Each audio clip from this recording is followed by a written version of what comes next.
Welcome to the Transforming Trauma podcast. Transforming Trauma is presented by the NARM Training Institute. I'm your host, Sarah Bueno, and I'm delighted to have you join us today. Hey, Transforming Trauma listeners. If you're a licensed mental health professional working with complex trauma and you're interested in learning the neuroaffective relational model, we're excited to share with you that there are 2 upcoming NARM therapist trainings starting in January 2022. One of these trainings will be offered in an online format, and the other will be offered in person in San Francisco, California. This Level 2 NARM therapist training is designed to support mental health professionals who work with clients or populations dealing with complex trauma. Being trained in NARM, one of the first clinical models specifically designed to address ACEs and CPTSD, supports therapists to learn how to address the long-term impacts of adverse childhood experiences and complex post-traumatic stress disorder. The NARM therapist training will be taught by NARM senior faculty Brad Kammer and a team of experienced NARM training assistants.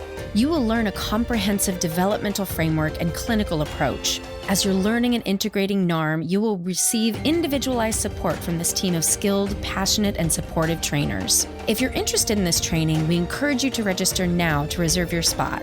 For more information and to register, please visit www.narmtraining.com/schedule. We look forward to you joining our growing international NARM community and are inspired to work with you to bring NARM to your clients and communities in order to transform trauma. Today's guest is Lara Eisenberg. Lara is a bilingual licensed professional clinical counselor and women's spirituality and sexuality coach. She's the owner of Body Mind Wellness, a virtual somatic psychotherapy and coaching practice specializing in developmental trauma, anxiety, depression, ancestral healing, sexuality, and spirituality. She incorporates ritual and trauma-informed touch in her work with clients. So please enjoy the conversation between Brad Kammer and Lara Eisenberg. Hi, Lara. So happy to have you on Transforming Trauma with us. Thank you so much for inviting me. It's such a pleasure to be here. Yeah, so you and I have gotten friendly over the last year or so, and we've gotten to know each other in a different context that maybe we'll have a chance to talk a little bit about. But I've been just really drawn, and it's kind of a little bit for me too. Just I've been really curious to know more about the work you do with women. And when I was thinking about putting together, a podcast that would focus around the relationship between complex trauma and women, you just kept on coming into my mind. And so I'm really excited to have you on and to learn more about your work. Thank you. Yeah, I would be more than honored to share anything that could be, an offering to your audience as well. It'd be a true gift. Yeah. Well, we get to start anywhere here, but I think I would love to just start about how did you get drawn into the work? I know you're really interested in mental health and women, and you've been trained in trauma. Can you share with us a little bit about your journey? And then we can get later more into the details of what you actually do. But how did you get to where you are now? Yeah, so I would say there's multiple factors that led to where I am today. I'll start with saying growing up in New York, I was exposed to a lot of violence in the community. And also in my home, my father was narcissistic and alcoholic and misogynistic, which will sort of lead into my focus with women and girls. And there was also, I grew up Jewish ethnically, not religiously. And there was also a lot of anti-Semitism, not where I grew up, but it was very diverse. So there was a lot of Latinos and Haitians, and then there's also the quote unquote white crowd. My brother spent time with the white crowd, and I sort of spent a lot of time with Puerto Ricans, Dominicans, and Haitians. And there was a lot of violence. So my brother would fight a lot to the point of one time he was in the hospital and almost died because of anti-Semitic comments and being called Jewish. So there was a lot of violence in the community. I told you about my father. There was a lot of misogyny, and also in the Latino community that I grew up in, also a lot of catcalling. So there was a lot of objectification, both in my Jewish identity and my identity as a woman. And I grew up feeling afraid most of the time, whether it would be that someone would find out that I was Jewish. I was white passing. So I would sort of had those privileges of passing for a moment, right? Because as soon as I said that I was Jewish, then there was a different expression on someone's face. And then there was another piece that I'm going to say in terms of passing was fitting in to the idealized version of beauty.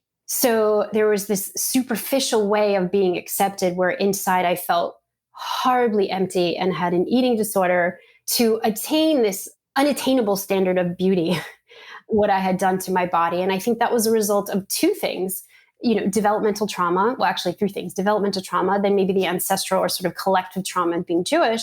And then, part of my passionate work of just the internalized sexism, or maybe the stress of patriarchy, of being constantly objectified, and then being the object of desire versus the subject of my own desire. I remember being in graduate school and I went to Columbia, and it was really, really intellectual. And I was very into spirituality, and I would have panic attacks going into class because I was labeled the white woman who had privilege. And there were so many other layers and dimensions. So that felt objectifying again. Mm-hmm. So I think it was, how can I say, the historical trauma of both being a woman, right? So what women have been through being a Jew, and then the developmental trauma that I experienced with my dad. And, my family was in the Holocaust, but I personally believe that all Jews are impacted by that.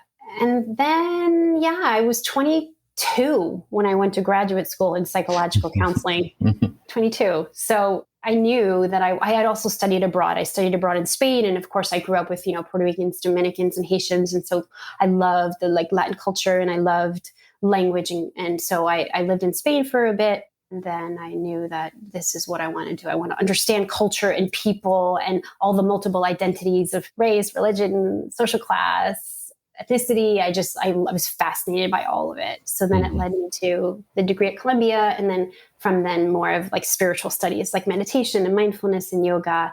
And then when I still was struggling with an eating disorder and also love and sex addiction, which is the love addiction, I think, relatively common with women. Mm-hmm. I discovered somatic experiencing and recovery work. And then I started at 24 with a mask. So I had been doing a lot of counseling and the work, I think, for already 8 or 9 years when I found somatic experiencing and recovery work. And that was it. From that point on, my understanding of my nervous system, understanding of addiction, and I would say Al-Anon too. I was in Al-Anon, I was doing some love addiction, and then my eating disorder, and somatic experiencing all at the same time. And so this was probably 11 years ago. So I still do deep spiritual work and recovery work, and then I'm still involved in somatic experiencing, and also I dabble in shamanism and just everything that connects us to the world at large and really sees the sacredness in everything.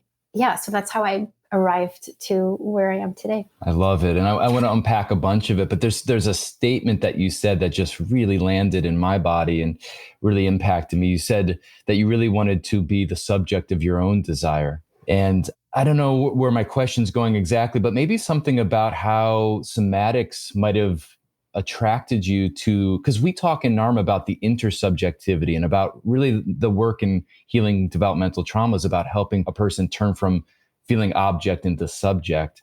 And I wonder how your work with the somatic and with the feminine sacred work that you do, if you could talk a little bit about that subjectification process. Yes, that's a great question. I think part of the challenge with women is all of the sexualization and the objectification creates that mind-body split and that externalization of power and pleasure and connection with the body, which I think is the temple for everyone, but especially for women being the bearers of life. So I think that inhabiting my body in a different way, doing the somatic work, landing inside and noticing sensation, which I think the ability to notice sensation really awakens the feminine, because sensuality is inherent in the feminine. And I think that is a piece of what's been taken away, because in a way it's threatening. When a woman is connected to her body, to her sensuality or sexuality, it's very threatening to others. So the journey for a woman to connect with her bodily sensations and to be able to own and claim them in both the pleasure and the pain, right? Because then we can go into, in the 19th century, 1800s, women being called, they have hysteria. And this is exclusive to just women. There's hysteria, and we need to treat them in all of these insane ways that they were treated. So that I feel is carried into today of this historical trauma of, okay, so if we have sexual desire, we're considered hysteria. So how do we arrive to holding on and reclaiming our sensuality first and our senses, and then reclaiming our sexuality and owning that versus being, I think what happens a lot is when you're created as a sex object, then you are sexual or sensual for someone else.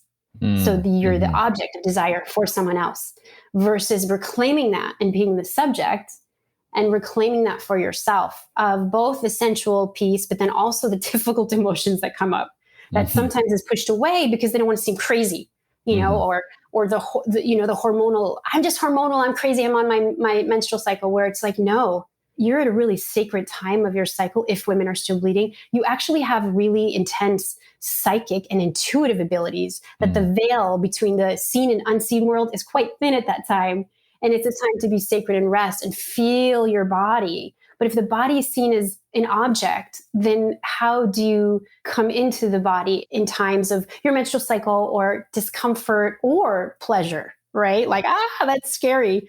So I hope that answers your question in terms of the importance and also the journey of coming back and really feeling the somatic experience first, and the ability to tolerate sensation, difficult or actually quite pleasurable, and making it your own. Yeah. I love what you're saying, because you're really opening up the full complexity of the human experience, or the experience of being in body and being able to hold the full spectrum of sensations, emotions. And again, that's kind of a core principle in a lot of somatic approaches that, you know, we might call it window of tolerance or range of resiliency. We have a lot of names for it, but this increasing capacity to be embodied and hold and contain and be informed by all the different emotions and sensations that we have. And so it sounds like this is, we're going to be jumping around a lot probably here, but I was looking at your website, and you're part of something, the new moon circles.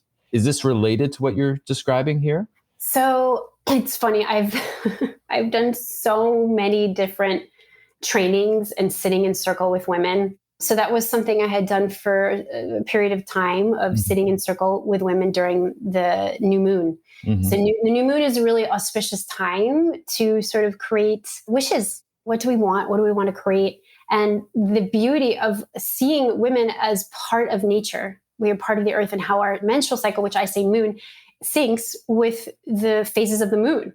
And so really reclaiming the reverence of our bodies as connected to nature, as being bearers of life, the cyclical nature. And that was something that I did for a little while. I'm not facilitating any groups right now just because my private practice is full and I have a toddler. But for a while I was sitting in groups, and that was part of this remembrance of we are sisters, because there's also this jealousy and competition. We are sisters. We are part of the natural world. Our body cycle syncs with the moon, and, moon as mother, moon as feminine. So there's a spiritual component and also a reclamation of our moon if women are still in their bleeding years. Because I work with women, I would say 25 to 65. So some women are more in their crone years and they're not bleeding, but it's a very auspicious time, the new moon. Yeah. Okay. So again, there's so much I want to get to, but so when you were running groups, I know you're not doing it so much anymore, but how were you bringing in this understanding of trauma and your somatic experiencing training? How was that part of how you were facilitating groups with women and supporting the objectification process, or whatever name we want to call it, the embodiment or empowerment? Yeah, I think one of them is always starting by invoking the sacred. And I do that through ritual, right? So perhaps everyone would have a candle, and we would light the candle of the woman that was sitting next to us and say, like, I see the light and beauty in you. Because part of the divide, part of the trauma with women is the competition, is the oppression. If you're fighting one another, you still stay down, right? And there's a sense of being weakened. So there's this reawakening of sacred. Like, I see you as sacred. I see you as my sister. Because the jealousy and competition is really, really painful with women and girls. I worked with a lot of teenagers. So that's one thing that we would do, is always start with ritual. The second thing we would often do is drop into our body. What are you noticing right now? What are you noticing? Physically, what are you noticing? Emotionally, what are you noticing? Spiritually, what are you noticing? Sexually, what are you noticing? Like, what are you noticing in your experience at the moment? And if the judge comes in, we just kindly ask them to leave the room. So there's the sacred ritual of lighting the lights in our sister, of gathering in group, of checking in with what's going on in our body, and doing some sort of art, doing some sort of movement, doing something that's accessing the body in a more movement way. And always also ending in some sort of ritual. Like, so people then usually share what's going on, what they want to share, what they want support with, and then ending with, again, blowing out the candle and naming something and how they've grown and what they want to take with them, and having some sort of somatic gesture to anchor that in.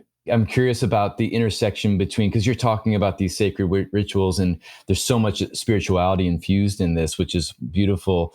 And I'm always curious about this, but now specifically for you, about the intersection for you between the body and working with, women to connect to their body and the spiritual and the sacred.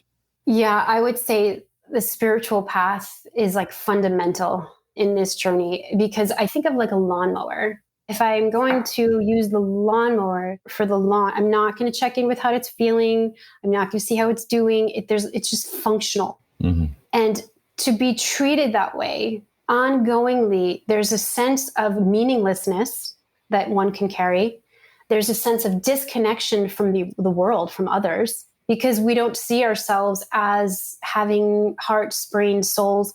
And this is such a big difference from the time when women were revered as goddesses, when there was paintings or carvings of like the yoni in the cave, of seeming like this is sacred. And so that is part of our remembrance of our bodies, our hearts, our souls are sacred. We are bearers of life. The way to come back to that is to inhabit the body. And honestly, I'm really, really passionate about this, to inhabit I say yoni, which is Sanskrit for like the vagina, to really inhabit and reclaim our parts, and not to call it, which I've heard, down there. It's like a dissociative kind of relationship to a part. Yes. Yeah. Yes, down there, or my parts aren't working. Or, I mean, I've even heard men say this, my parts aren't working. It's like, we need the sacred marriage. We need men and women, and however people identify in terms of binary, non-binary, to reclaim the body as sacred, but especially where life comes from. So the spirituality is really seeing the body, seeing the self as like, wait, life comes through me. This body is not just to look a certain way. Like, life passes through here. And then once the life comes, whether women have chosen to do this or not, then we give life through the breast. Like, there's something so sacred in that. And I think that what happens is it comes down to the conversation of how much fat I have on my body, or what do I look like today? Part of the objectification again. And the mental health issues, the amount of anxiety and depression from how much fat, how they look, it's quite alarming.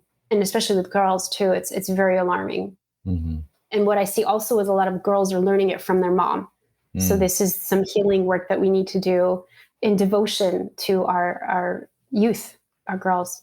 Okay, we're definitely coming back to that, because I know you're raising a young daughter right now, and I want to talk about the lineage part of it. But first, I want to go back to this. Okay, so you're talking about this process of really kind of remembering, I like that word, and re-embodying the fullness of who we are. And let's say there's, a girl or a woman, it doesn't really matter, but someone's listening to this right now and they know that they have some level of trauma, internalized objectification. What are some easy or some not so easy things that you might share with them that would support them in their process?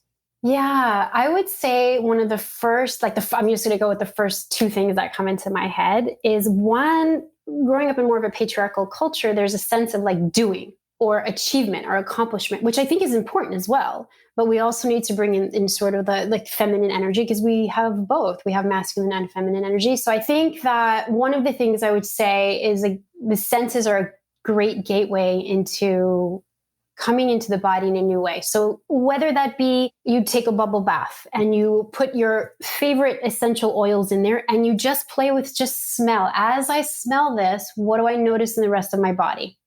As I smell this, what do I notice? How do I feel? Or you play with music. As I listen to this piece of music, what does my body want to do? How does it want to move? As I taste this, which I always say could be tricky with taste because it depends on your relationship with food. But if it's, as I taste this, whatever, can I chew slowly, like a mindfulness practice, and feel what happens in the rest of my body? And the same thing with like lotion, maybe do a little massage, invite the senses to be a vehicle or a way to enter the body in a way that feels pleasurable without judging the way it might look. Or so really focusing. So that was the first thing, is the senses. The second thing is, let's say you wake up in the morning, you say, what do I want to feel today? I want to feel silly. I don't know, just making that up. Okay, great.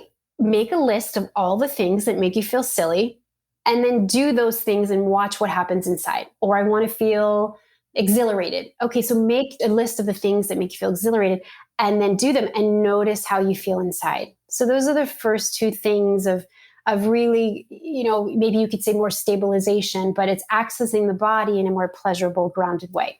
Yeah.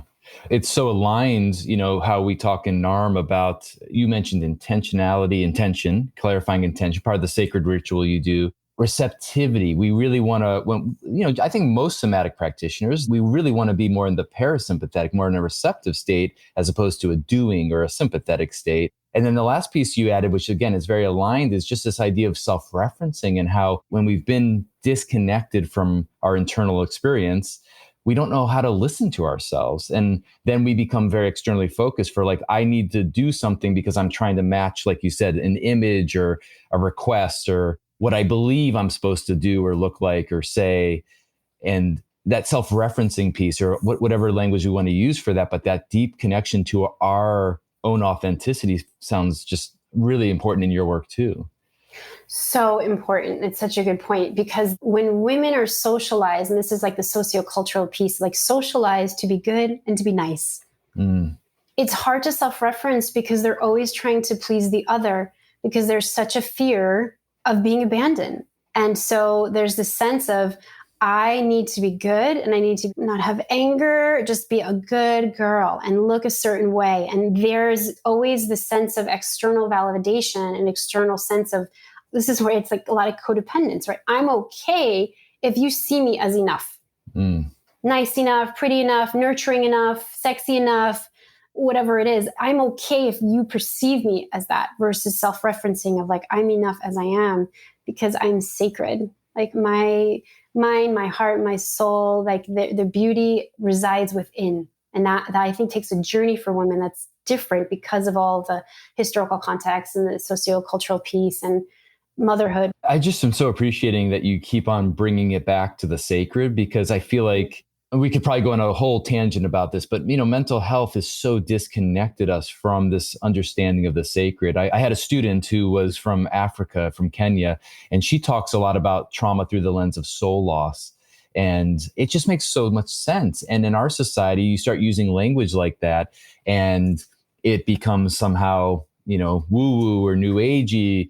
But really, it is about connecting to this larger sense of ourselves that's not just this body or these thoughts or even these emotions. There's this larger sense of self that's about connection to ourselves, but also connection to something larger. Yes. In fact, I can't remember what it was. I was going through something recently, and I was feeling a lot of anxiety, and I was doing all my practices and nothing was working. And then I went outside and I laid on the earth for 5 minutes on my belly and then on my back. And I just said, Mother, like, please hold this. Please take some of this from me and just transmute it into love. And it felt like it was like the soul, the mother, Pachamama, however you want to say, like Mother Earth, her soul, like helping my feminine soul it was like, I don't know, I was feeling my womb and my heart, and I felt better. And so there's this part of us, like what you're saying, in terms of that connecting with the feminine soul or the soul of the Mother of the Earth, that is very healing. And I think we all need to do that, to remember that we're all connected and we can heal in relationship with the natural world, with people, our brothers, our sisters, with animals. Yeah, you brought up the difficulty, at least in our culture and probably many different cultures around the world, for women to really embody their anger and feel comfortable in having all their emotions, but particularly anger seems to be one that has been pathologized for women. So I wonder if you could talk, maybe whether you talk about your own journey around it or if you want to just talk generally about it, but what is the role from your perspective of how connecting to anger could be supportive for healing for women? Yeah, I mean, I could talk about myself, but I do have a client right now that just came up, and I would say that was me, a decade ago. So I could relate in a sense to what she was experiencing. So I could kind of see myself in her. But I think, when there's a tendency for women to appease, freeze, that again is related to the socialization and the sense of being disconnected from your body, which is just an object.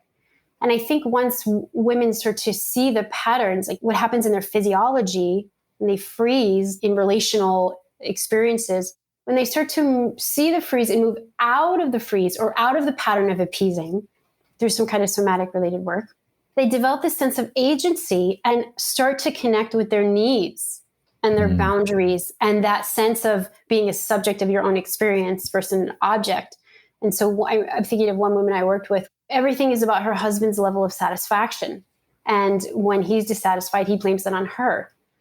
And it's like, well, I don't know what he wants. Well, what is it? Well, I don't know. Today he's like this, and sometimes he's like this. And I said, okay, well, what's happening in your body? And she has a hard time accessing it. But at one point I had her put her hand on her body and she started to feel something. And I said, so as you notice that feeling, what do you want to do? And then of course, the sense of boundary or the sense of something comes up and okay, so match words or just fill in the blank. I need blank right now. And so with that prompting, with that support, there's this somatic behavioral response and then the words that match it. And so then there's like the mobilization of this energy, this like frozen energy into the essence of who she is, of this is what I want. This is what I need. This is who I am.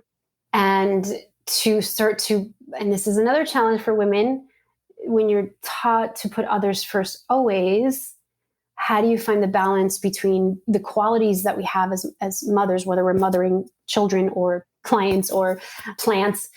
How do we know that that's the part of who we are and engage in self-care and really own what our needs are and desires? So there's like a balance between that, I think, that we have to find. Yeah, that feels so important. I mean, I talk a lot about that in my teaching, just about like how difficult it is to stay connected to ourselves while we're in relationship to other people. And I can imagine just, from what I've seen in my life and also just listening and learning from you about just the extra challenges and obstacles it is for women to stay connected to themselves while they're in relationship without having to be pulled away from themselves, their authenticity, their ability to self-reference, set boundaries, ask for their needs. It is very socialized. It is, I think things have been changing in some ways.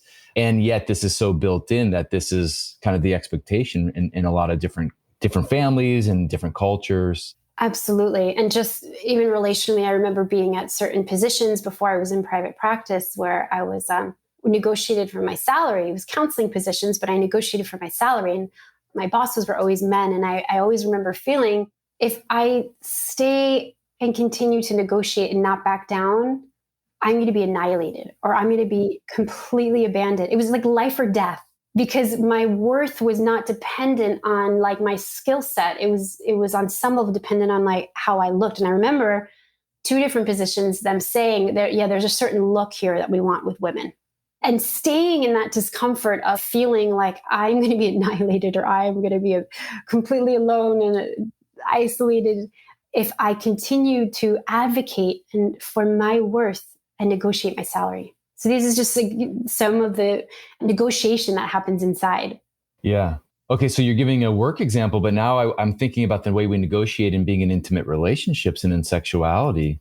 And I know that's a territory you've done a lot of teaching and coaching and support with. So if you could maybe we can move in that direction about reclaiming that aspect as well. Yes. So the same client comes up, but I would say this is also kind of a universal theme where if you're in general an object, but when it comes to sexuality, if you're an object, then your focus is on serving the person who needs to use you for something versus being in your own experience, understanding and knowing your own pleasure and maybe saying no if something doesn't feel right because you're connected to your body and something doesn't feel right. Or you say, this feels okay, but this doesn't.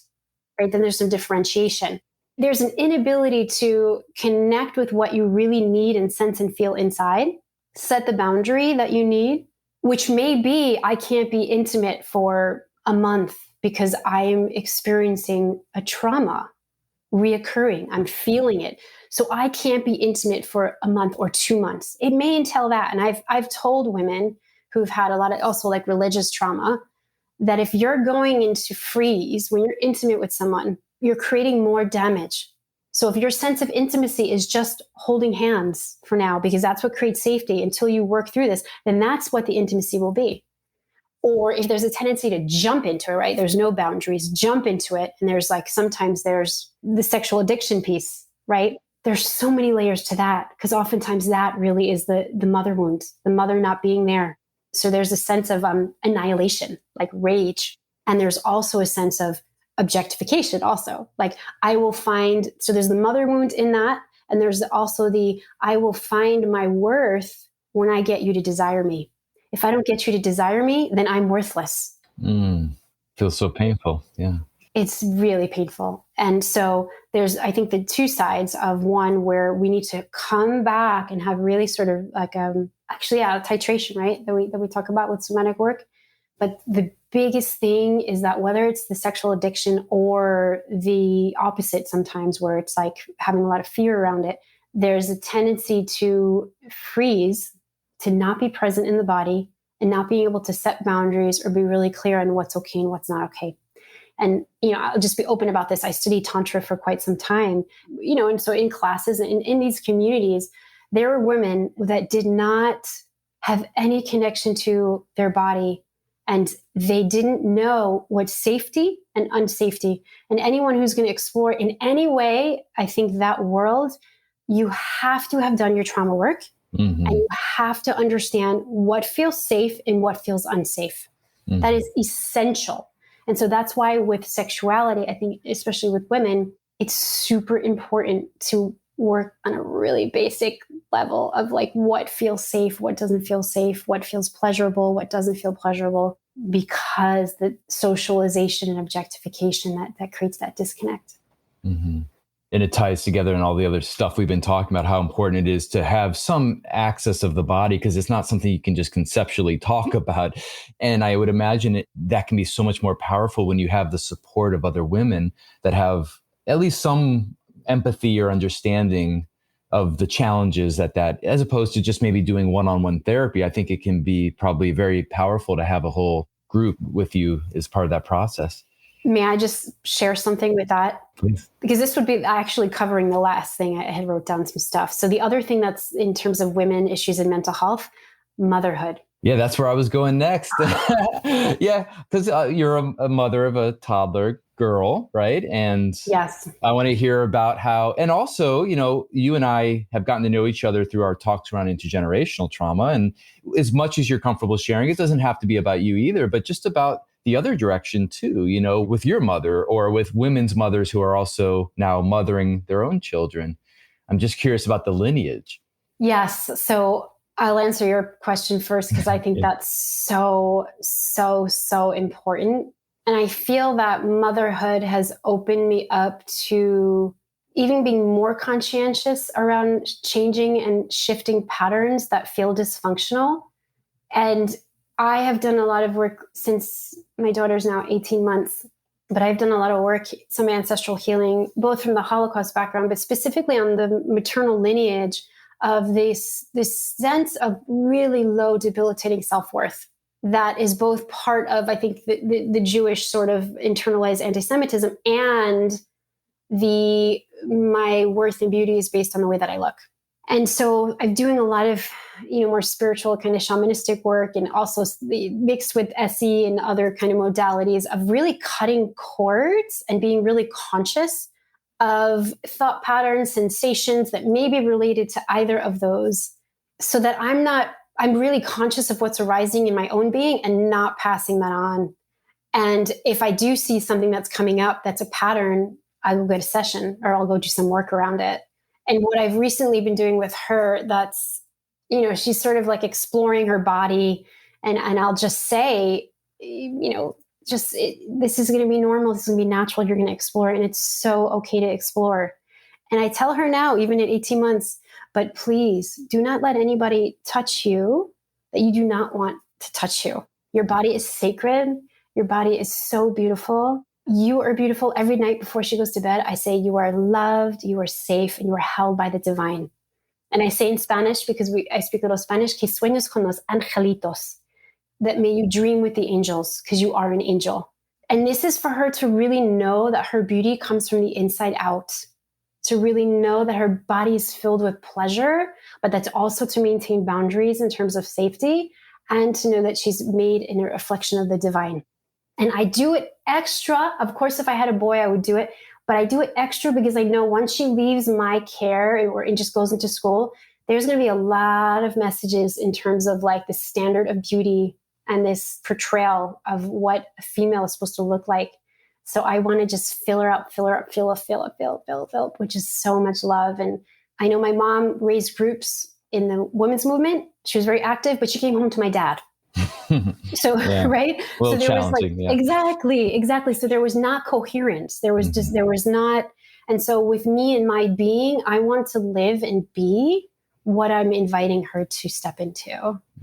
And so that's where motherhood, the gift of motherhood. And I would just say some of the challenges of like, about 20% of new mothers experience postpartum depression, and also have a lot of their own attachment wounds, which plays out in their parenting. And there's so much, even like psychosis that can happen after postpartum. So there's so much mental health issues that motherhood is really an initiation and needs to be seen as such that you are entering this sacred lifelong identity, and then while maintaining your own sense of self. So it's mental health issues in that, but also these gifts and blessings. And then the whole like ancestral lineage that you spoke about of being conscious of shifting that to help them be more free.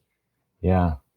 Part of the trauma that I think about and talk about a lot is just like the fragmentation in our society, and how, so many of us now when we're raising parents, I don't know how close, I don't think you live very close to your family, but so many of us are really like on an island raising kids very much by ourselves. And some of us are lucky to have a committed partner that kind of co-parents with us. Some people are not so lucky to have that. Like, what's your sense of that? Just like, how do you find that support for you to be raising your daughter with such intentionality and connected to the sacred, but also to make sure that you have because you're also seeing clients all day. And I mean, you're giving a lot of energy. And where are you finding the support and the resources? Yeah, that's such a good question, because I always say, like, to my clients who are mothers or not mothers, just the importance of self-care. So for me, I would say self-care is number one in my life. It is number one. Whenever she rests, I meditate. She's down, I'm meditating. If there's somehow it happens where it doesn't match, I tell my husband I need to meditate. I mean, it's a non-negotiable. I need to sit. I need to feel my body. I need to ground. I need to feel my womb. I need to that's what I do.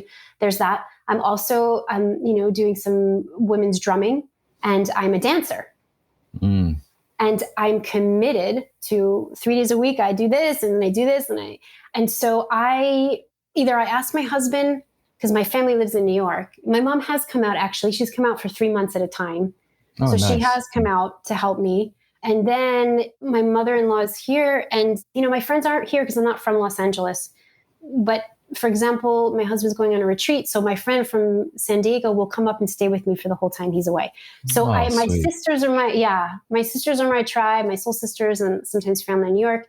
And then when my husband goes back to work, because he's a teacher, I said I need to hire a nanny. And that's mostly because it's partially for clients, but I add a half an hour on each end for self-care. So it's constantly at the forefront, because if I want to show up in the way that I'm continuing to show up, I need to be in my body, and I need to know what I'm feeling and what I'm sensing, and I need to make the time for that. So it's literally number one. And then finding time in nature, I would say, but it's really hot here, so sometimes it's hard.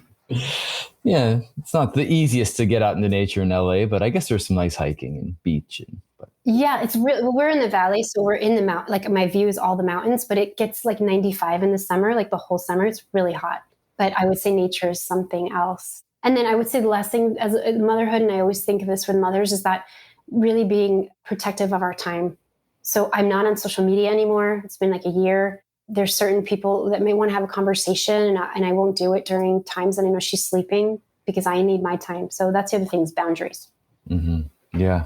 You've always struck me as having very good boundaries, which is impressive. Again, it's just so easy to give all of our energy when we're in this profession, and then you're a parent and you're a committed parent. And so that's impressive. So, I know we don't have a lot of time left, but I feel like it would be remiss if we didn't talk about kind of some of the ways that we've connected. And it seems to me that the intergenerational kind of healing work that you and I have been part of around our Jewish lineage does relate in some ways, I would imagine, to the subjectification process, to the embodiment, to the sacred feminine. And I don't know if you had any thoughts you could share with me about it. I've so enjoyed getting to know you on that level, but I haven't talked too specifically about this. So I'd love to see if there's some kind of intersection that we can reflect on at the end here. Yeah. I think, it's interesting growing up and seeing the Jewish, both sides were Jewish, but it was more of an ethnic. It wasn't like a spiritual or like religious or even a connected, related ethnic identity. It was more of that